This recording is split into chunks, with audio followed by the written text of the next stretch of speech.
नमस्कार everyone and welcome to Chetan Bharat learning. आज हम एक और वीडियो लेकर आए हैं करंट अफेयर्स से रिलेटेड और आज की वीडियो का टॉपिक है health education and social welfare.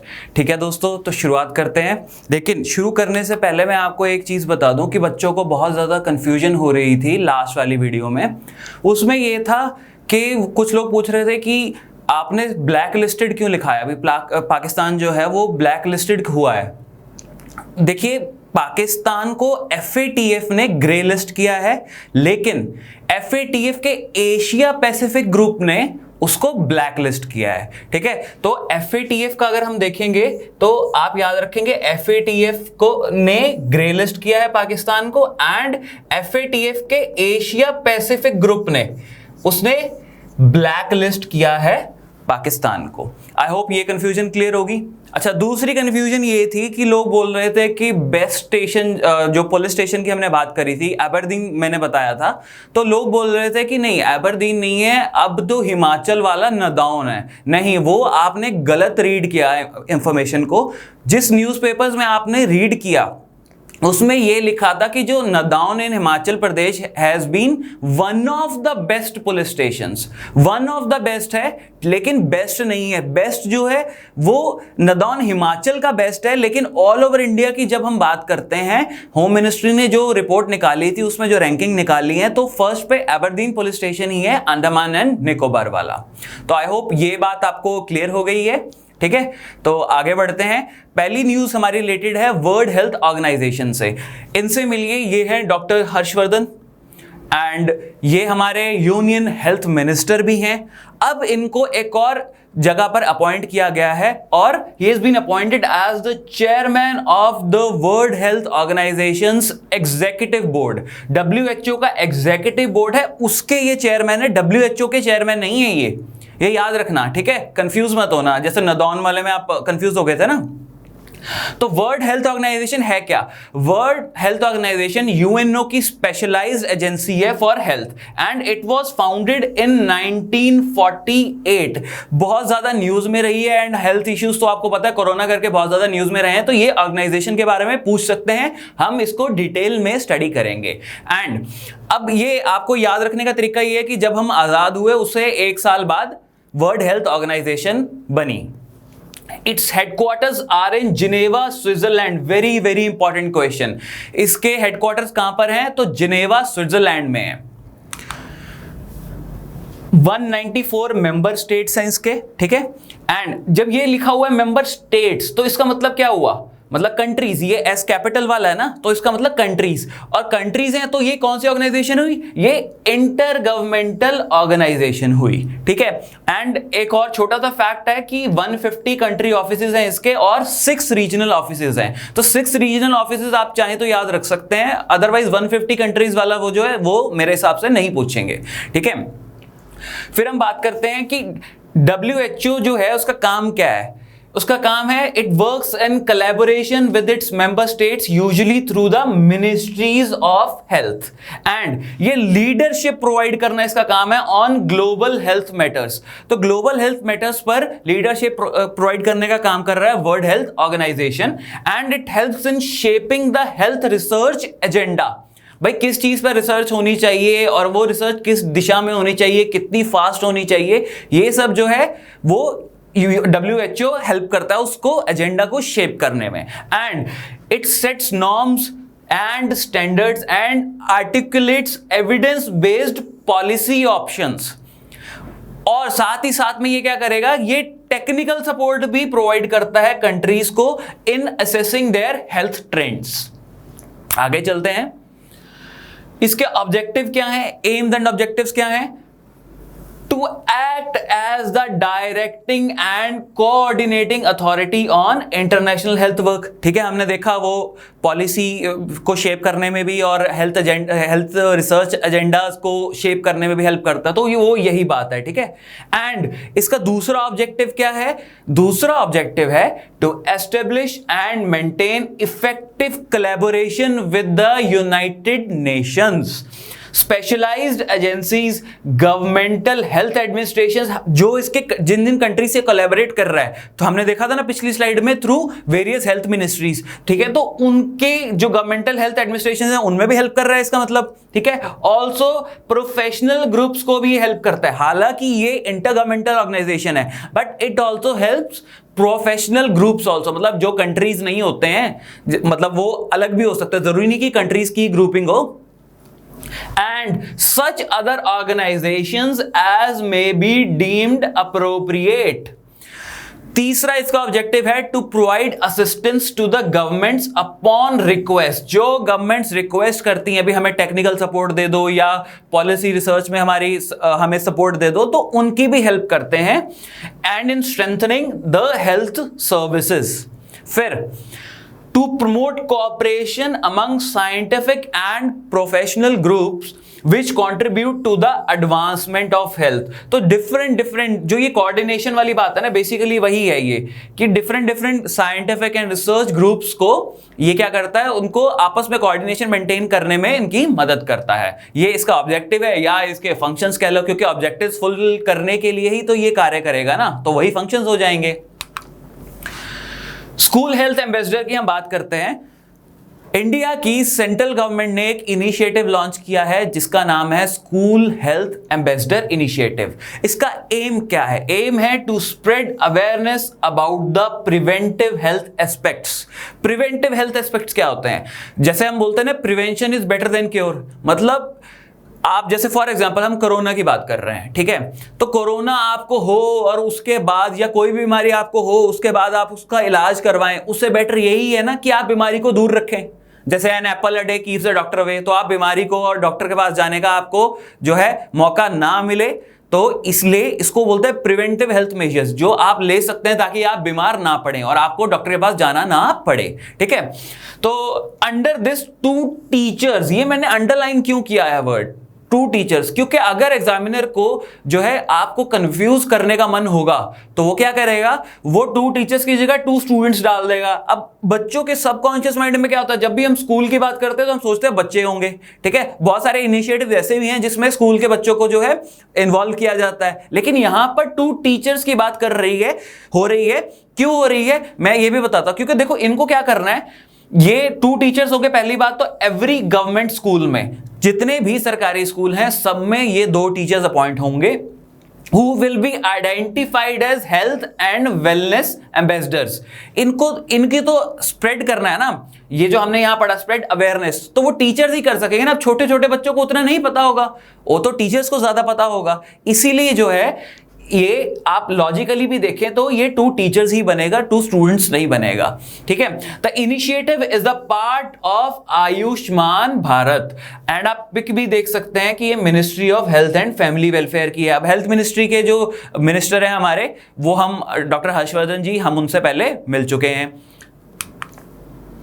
सुपोषित मां अभियान, वेरी इंपॉर्टेंट। सुपोषित मां अभियान, सुपोषित मतलब वेल फेड, मतलब पोषण उनका पूरा है, ठीक है।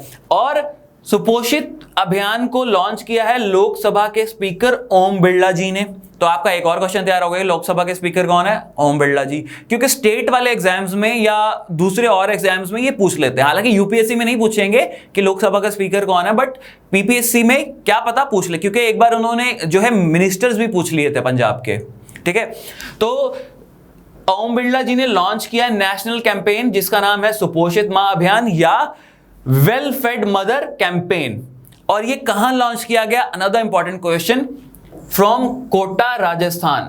कोटा राजस्थान वाला है, आपको मालूम है आईआईटी और मेडिकल की कोचिंग के लिए बहुत ज्यादा मशहूर है। एंड इसका एम क्या है? इसका एम है टू कीप प्रेग्नेंट विमेन एक एंड न्यूबॉर्न्स हेल्दी, ठीक है। तो दोनों को, जो बच्चा पैदा हुआ है उसको और माता दोनों को हेल्दी रखना है। हालांकि नाम में आप कंफ्यूज हो सकते हो कि सुपोषित मां अभियान है, या शिशु का नाम तो है ही नहीं, बच्चे का नाम तो है ही नहीं, लेकिन हमें देखना है कि ये प्रेग्नेंट विमेन एंड न्यूबॉर्न्स दोनों को हेल्दी रखने के लिए है। Keeping newborn and pregnant women healthy is the main objective. Main objective, सबसे मेन ऑब्जेक्टिव क्या? अगर उन्होंने 3-4 ऑब्जेक्टिव दिए और उसने आपसे पूछा कि मेन ऑब्जेक्टिव क्या, तो मेन ऑब्जेक्टिव एक ही है, to keep the newborn and pregnant women healthy. अब इस अभियान के अंदर क्या हुआ? इस अभियान के अंतर्गत 1000 विमेन, 1000 महिलाओं को फूड आइटम्स दिया जाएगा 1 मंथ के लिए, ठीक है। And at the same time health of the child, और जैसे उसमें इंक्लूडेड होता है medical examination, blood test, medicine, delivery etcetera, ये सब कवर होगा। तो ये सब उनको प्रोवाइड किया जाएगा in addition to food items for 1 month. And the identified woman would be required to register on a website for adoption. Only one pregnant woman will be adopted from a family। अब एक family में मान लो 3 pregnant women है, तो इस अभियान के under जो है उन तीनों को नहीं मिलेगा, उनमें से फैमिली में से एक को ही मिलेगा। And in the first phase of the campaign, 1000 kits of 17 kg of balanced diet। हमने यहाँ 1000 की बात की, 1000 women को प्रोवाइड किया गया। क्या प्रोवाइड किया गया? किट्स, फूड आइटम्स की, ठीक है, of 17 kg balanced diet each were provided to 1000 pregnant women। आगे चलते हैं। कोविड-19 के रिस्पांस में गवर्नमेंट ने क्या किया, तो ये हमें वैसे भी पता होना चाहिए, ठीक है, और आप लोगों को मैं मानता हूं आपको पता ही होगा। तो ये तो आप देख सकते हैं कोरोना का स्ट्रक्चर है, ये कोरोना है, ठीक है, वायरस है एक। एंड ये जो आप ये देख रहे हैं, तो ये क्या है? ये पीपीई किट्स हैं, ठीक है। इसके बारे में हम बाद में बात करेंगे। इंडिया इसका सेकंड लार्जेस्ट प्रोड्यूसर बन चुका है। तो ये पीपीई किट्स में आप देख सकते हैं क्या क्या होता है, एंड आप सबने देखा ही होगा टीवी पर। तो गवर्नमेंट ने एलोकेट किए हैं 15,000 crore for India covid emergency response and health system preparedness package. अब कोविड-19 की फुल फॉर्म क्या है, आप जल्दी से जल्दी कमेंट बॉक्स में लिख दीजिए। फंड क्यों दिया जाएगा? It will help in enhancing the production of personal protection equipments. Personal protection equipment यानी पीपीई किट्स, ठीक है। वेंटिलेटर्स पे रखते हैं ना जिनकी हालत बहुत खराब हो जाती है, and ICU and other essential equipments. These initiatives will be implemented under obviously Ministry of Health and Family Welfare। अच्छा, इससे मेरे को एक और बात याद आई कि अब ना जो MHRD थी ना, ministry of human resource and development, तो उसका नाम एजुकेशन मिनिस्ट्री कर दिया गया है। तो उसके बारे में वो जो डिटेल में अभी जो एजुकेशन रिफॉर्म्स आए हैं हम करवाएंगे, आप उसकी टेंशन मत लीजिए, ठीक है। लेकिन अभी फिलहाल एक छोटी सी बात आपको मैंने बता दी है कि उसका नाम अब एजुकेशन मिनिस्ट्री रख दिया गया है। नेक्स्ट हम बात करते हैं आरोग्य सेतु ऐप की, ठीक है। तो आरोग्य सेतु ऐप को लॉन्च किया है ministry of electronics and information technology, मीटी लिखते हैं ना, MEITY। अब इस ऐप का काम क्या है? इस ऐप का काम है कि it will help people get connected with health services to combat obviously कोविड-19 आउटब्रेक। अब इस ऐप से क्या होगा? This app aims to reach out the users and inform them regarding the risks, best practices and also relevant advisories, ठीक है। तो ये भी उनको पता लग जाएगा। इससे एक और भी चीज पता लगती है कि कहां से फैला, किस बंदे से फैला, और वो बंदा किस किस से मिला, या आप उस बंदे से मिले हैं या नहीं मिले हैं जिसको तथाकथित तौर पर कोरोना है। तो it has an objective of enabling Bluetooth based contact tracing, ठीक है। तो ब्लूटूथ आपको ऑन रखना पड़ता है, आपने अगर मोबाइल में डाउनलोड नहीं किया तो कर लें, अच्छी ऐप है, ठीक है। तो आप ऐप देख भी सकते हैं, ऐसी है, protect one, protect all, protect India. अब ये ब्लूटूथ बेस्ड कॉन्टैक्ट ट्रेसिंग, ठीक है, कॉन्टैक्ट ट्रेसिंग से हमें पता लग जाएगा कि क्या हम उस बंदे के कॉन्टैक्ट में आए हैं जिसको कोरोना है या उसमें कोरोना के लक्षण पाए जा रहे हैं, ठीक है। फिर and mapping of likely hotspots. अब बहुत सारे एरियाज आप देखेंगे, खासकर दिल्ली या मुंबई में वो हॉटस्पॉट्स बन गए हैं। हॉटस्पॉट्स मतलब वहां बहुत ज्यादा केसेस आ रहे हैं। तो इससे, क्योंकि हम जो ब्लूटूथ बेस्ड ये कॉन्टैक्ट ट्रेसिंग डिवाइस है, तो इससे हमें यह भी पता लग जाएगा कि किन जगहों पर ज्यादा ये है, कौन सी जगह हॉटस्पॉट्स हैं, ठीक है। And dissemination of relevant information about कोविड-19। डिसएमिनेशन कहते हैं फैलाना।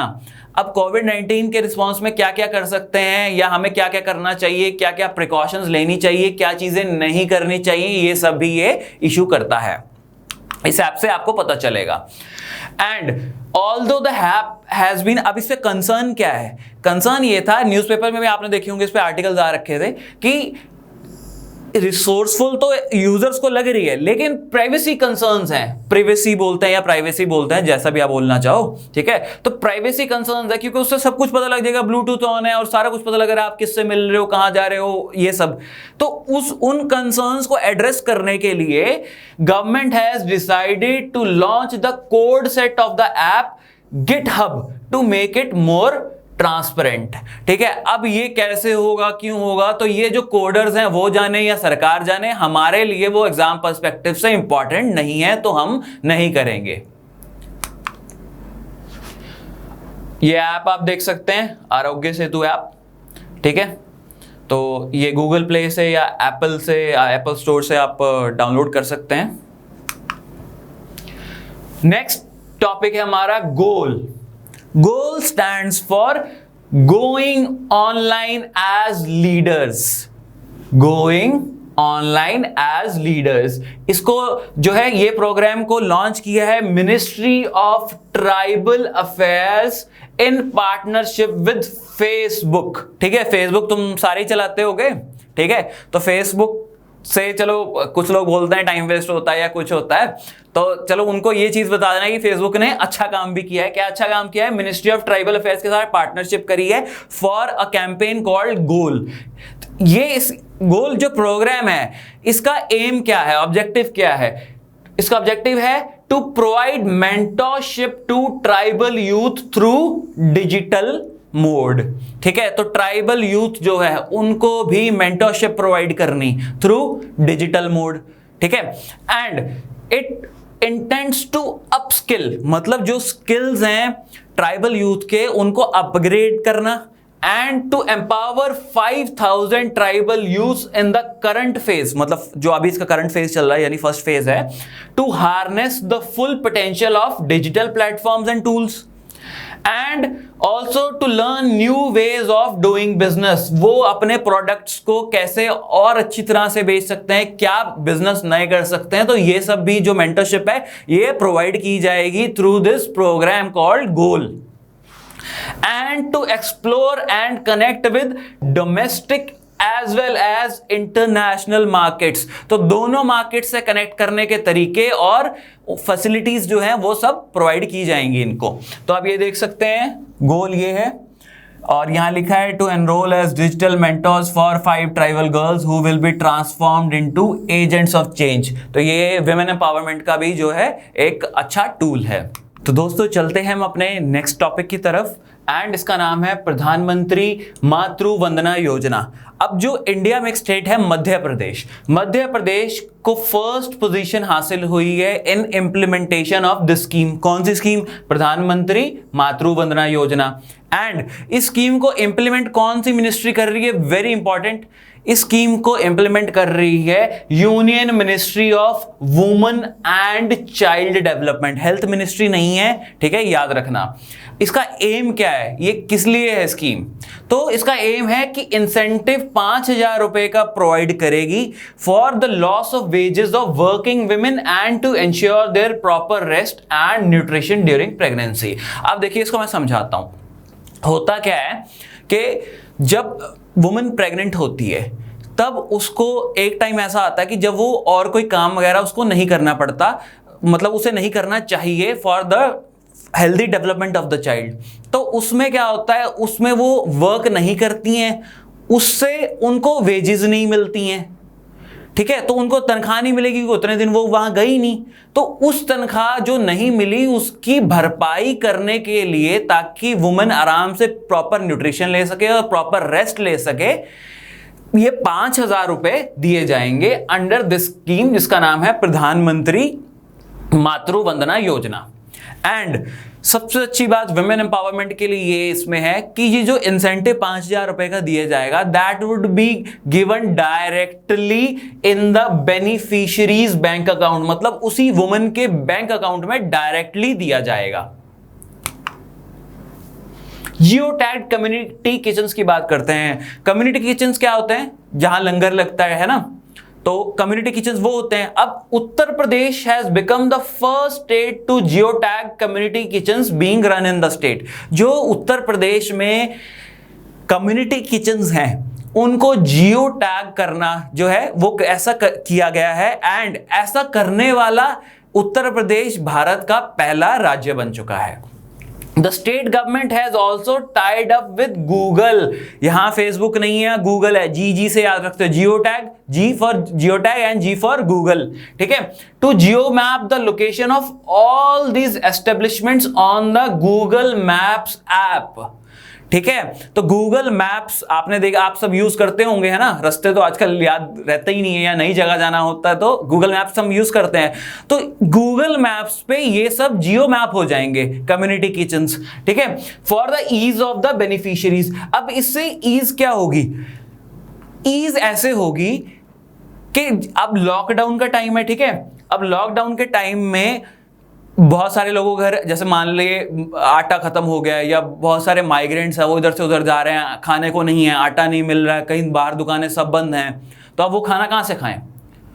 तो वो खाना कैसे खा सकते हैं? अगर उनके पास मोबाइल में ऐप होगी गूगल मैप्स वाली, तो उसमें वहां बता दिया जाएगा भी यहाँ जगह पर कम्युनिटी किचन्स हैं, आप जाकर खा सकते हो। तो मान लो यूपी में कोई अमीर बंदा भी है, उसको भी पता है, तो वो उसको अगर मिलता है कोई माइग्रेंट या कोई गरीब, या जिसके घर पे जो मान लो स्टूडेंट भी हो सकता है, उसके अब पीजी में आटा इतना स्टोर तो करके रखता ही नहीं है, तो वो खत्म हो गया, तो वो उसको बता सकता है कि भाई आप वहां जाकर अपना लंच डिनर ब्रेकफास्ट कर सकते हैं।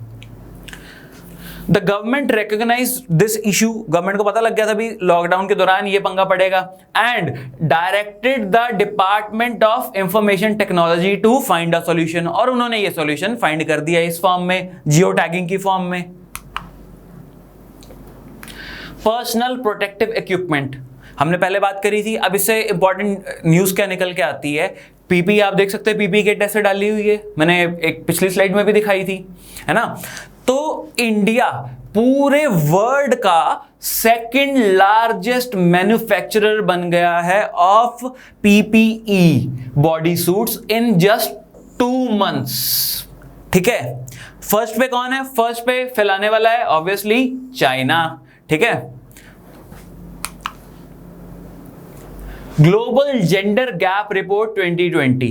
पहली बात तो ये ग्लोबल जेंडर रिपोर्ट जो है 2020 ये निकालता कौन है? ये निकालता है वर्ल्ड इकोनॉमिक फोरम, ठीक है, या वर्ल्ड इकोनॉमिक फोरम बोलते हैं कुछ लोग। तो उसने जेंडर गैप रिपोर्ट 2020 रिलीज करी, एंड जेंडर गैप रिपोर्ट जो है फर्स्ट टाइम कब रिलीज हुई थी? That was released in 2006। तो ये याद रखना आपके लिए बहुत इंपॉर्टेंट है कि फर्स्ट टाइम कब हुई थी? फर्स्ट टाइम हुई थी 2006 में। ग्लोबल जेंडर रिपोर्ट करता क्या है? It benchmarks 153 countries. Number of countries याद रखने की बिल्कुल भी जरूरत नहीं है, हो जाए तो अच्छा है, ना हो तो और भी अच्छा है, इसकी जगह कुछ इंपॉर्टेंट याद रख लेंगे।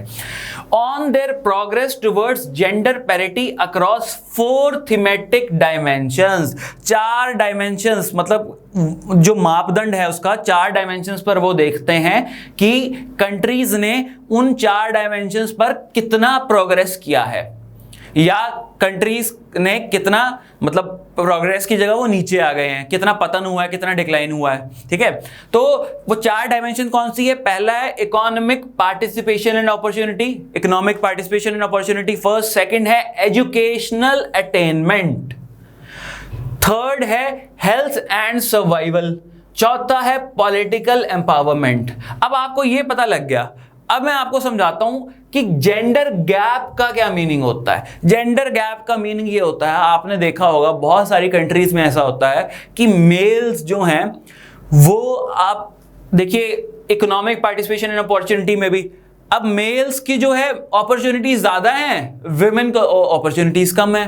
बोलते हैं ना विमेन के लिए ग्लास सीलिंग है, मतलब वो ऊपर देख तो सकती हैं लेकिन हायरार्की में ऊपर नहीं जाती हैं, पैट्रियार्की करके, ठीक है। फिर ये भी हो सकता है, आपने बहुत सारे घरों में देखा हो कि लड़कियों को नहीं पढ़ाते हैं या कम पढ़ाते हैं, और लड़कों को ज्यादा, लड़कों की पढ़ाई पर ज्यादा ध्यान दिया जाता है। काफी कंट्रीज में भी ऐसा होता है, एशियन एंड अफ्रीकन नेशंस में, एंड फिर हेल्थ एंड सर्वाइवल के केस में भी, और पॉलिटिकल एम्पावरमेंट, ज्यादातर आप देखेंगे कि इंपॉर्टेंट या not so important political positions में मेल्स ही होते हैं, फीमेल्स तो बहुत कम होती हैं। और जो फीमेल्स होती भी हैं उनको क्या होता है कि बेसिकली वो एक पपेट होती हैं, असल में जो है वो सारा काम जो हो रहा है वो उसका हस्बैंड करा रहा है, ठीक है। तो वो गैप आ गया ना, मेल और फीमेल के बीच में जो गैप आ गया, तो जेंडर गैप रिपोर्ट है उसी को मेजर करती है ऑन दीज 4 डायमेंशंस। अब एक और इंपॉर्टेंट बात, 2020 वाली क्यों इंपॉर्टेंट है आप पूछेंगे। तो भाई 2020 वाली इसलिए इंपॉर्टेंट है कि इस साल एक और प्रोस्पेक्ट जो है ऐड कर दिया गया है, वो है professions of the future. Professions of the future कैसे हुए, जो डिजिटल इकोनॉमी या डिजिटाइजेशन से रिलेटेड है, आप सबको पता होगा आर्टिफिशियल इंटेलिजेंस से रिलेटेड है, मशीन लर्निंग से, ये सब। तो उसमें भी क्या प्रोग्रेस हुआ है क्या नहीं हुआ, इस बार की 2020 वाली में उसको कंसीडर किया गया है। अब इंडिया की हम बात करते हैं, इंडिया के कॉन्टेक्स्ट में क्या है।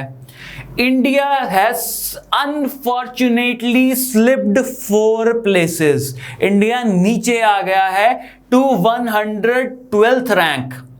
तो पहले क्या होगा, आपका सी साइड का क्वेश्चन है, पहले रैंक क्या था, and it has closed 2/3 of its overall gender gap score of 66.8।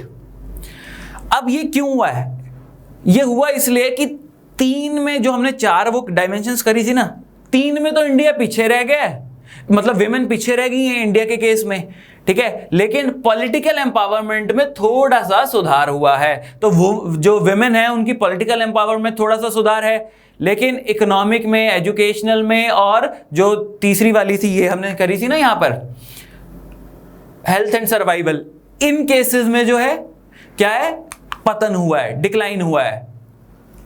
तो इंडिया के बारे में एक और खास बात ये रिपोर्ट से ये निकल कर आई कि India is the only country जहां पर पॉलिटिकल जो है, जो गैप है वो कम है, और इकोनॉमिक गैप जो है वो ज्यादा है between the mails and females, ठीक है। जो जितनी 153 की 153 कंट्रीज में है ना, उनमें उल्टा है, एक्सेप्ट इंडिया, मतलब 152 जो कंट्रीज रह गई है उनमें तो ये है कि इकोनॉमिक जेंडर गैप जो है वो कम है।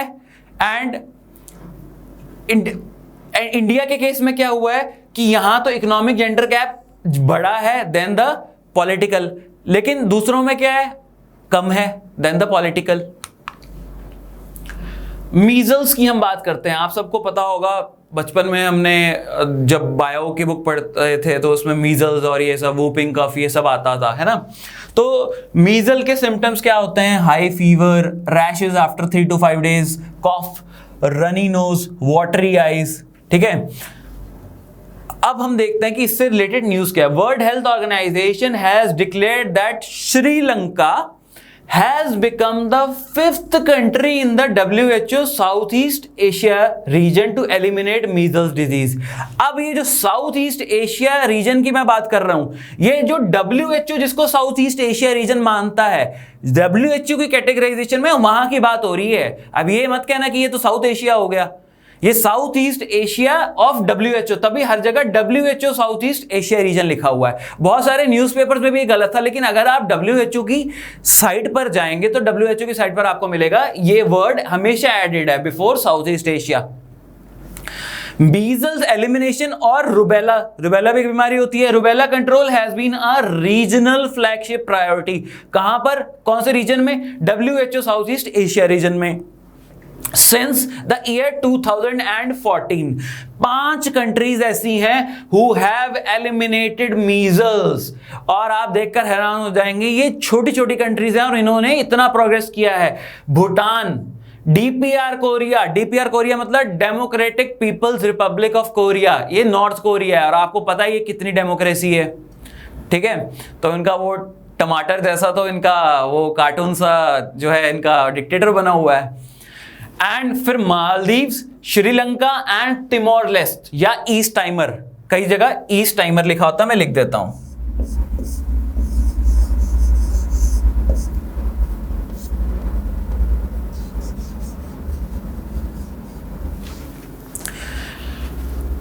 ठीक है, तो ये 5 कंट्रीज आपको याद रखनी है। उसके अलावा 6 कंट्रीज को आपको याद रखना है, those who have controlled rubella. कुछ सेम है, कुछ अलग है। रूबेला को कंट्रोल किया बांग्लादेश ने, भूटान ने, मालदीव ने, नेपाल ने, श्रीलंका और तिमोर लेस्टे ने। सांस की हम बात करते हैं तो गवर्नमेंट ऑफ इंडिया ने एक इनिशिएटिव लॉन्च किया है जिसको बोलते हैं हम सांस। ठीक है, सांस कैंपेन है एंड इसकी फुल फॉर्म है social awareness and action to neutralize pneumonia successfully. ठीक है, अब ये कैंपेन आपको पता लग गया नाम से ही कि निमोनिया को न्यूट्रलाइज करने के लिए। अब ये शुरू हुआ गुजरात से, ये कैंपेन जो है गुजरात में शुरू किया गया। इसका एम है टू रिड्यूस चाइल्ड मोर्टेलिटी, मतलब डेथ ऑफ चिल्ड्रन। चिल्ड्रन किसको मानते हैं हम? 0 to 5 years ऑफ एज वाले को। ठीक है, aimed at reducing child mortality due to pneumonia which accounts for around 15% of deaths of children under the age of 5। जितने भी बच्चे पैदा होते हैं अंडर द एज ऑफ 5 और उनकी डेथ हो जाती है तो उनमें से 15% डेथ्स का कारण जो है वो होता है निमोनिया। तो गवर्नमेंट ने क्या किया है, उसको जो है उस पर रोक लगाने के लिए, उसको एलिमिनेट करने के लिए, सक्सेसफुली टैकल करने के लिए ये सांस जो कैंपेन है ये लॉन्च किया है। एंड गवर्नमेंट ने टारगेट क्या बनाया है? गवर्नमेंट ने टारगेट बनाया है कि हम निमोनिया डेथ्स अमंग चिल्ड्रन को रिड्यूस कर देंगे to less than 3 per 1000 live births by 2025। Must remember, target हमारा है कि लेस देन 3 डेथ्स, ठीक है, पर 1000 live births by 2025 due to pneumonia. Next हम बात करते हैं तमन्ना की। तमन्ना भाटिया सबने देखी है पर इसका इससे कुछ लेना देना नहीं है। ठीक है, तो सीबीएसई ने, central board of secondary education, और एनसीईआरटी ने, national council for educational research and training, इन्होंने एक ऑनलाइन एप्टीट्यूड टेस्ट जो है वो लॉन्च किया है। उस एप्टीट्यूड टेस्ट का नाम है तमन्ना, ना कि बॉलीवुड वाली हीरोइन की हम बात कर रहे हैं यहां पर। अब तमन्ना की फुल फॉर्म है try and measure aptitude and natural abilities। अब ये सिग्निफिकेंस नाम में ही है। देखो, ये इंफॉर्मेशन प्रोवाइड करेगा बच्चों को about their strengths and weaknesses. अब इसमें कोई पास फेल नहीं है, पास फेल वाला एग्जाम ही नहीं है ये जो टेस्ट है इसमें ये पता लग जाएगा कि भाई तेरा नेचुरली तेरी एबिलिटी मैथ साइड में ज्यादा है या तेरी सोशल साइंसेस में ज्यादा है या तेरी लैंग्वेजेस में ज्यादा है या मेडिकल वाली साइड में ज्यादा है। तो इससे क्या होगा, इससे जो बच्चे हैं 10th क्लास के, खासकर 9-10th के बच्चे, उनको ये पता लग जाएगा भाई हमने 11वीं 12वीं में कौन सा सब्जेक्ट लेना है, तो वो डिसाइड करने में हेल्प करेगी ये। ठीक है, तो यहां लिखा हो ना, देयर इज नो पास और fail in this test and a मैंने आपको बता दिया है। तो इसी के साथ ही दोस्तों हमारी ये वीडियो खत्म होती है। आई होप आप लोगों की स्टडीज अच्छी चल रही हैं एंड इसी तरह लगातार करते रहिए। Thank you, God bless you and stay safe.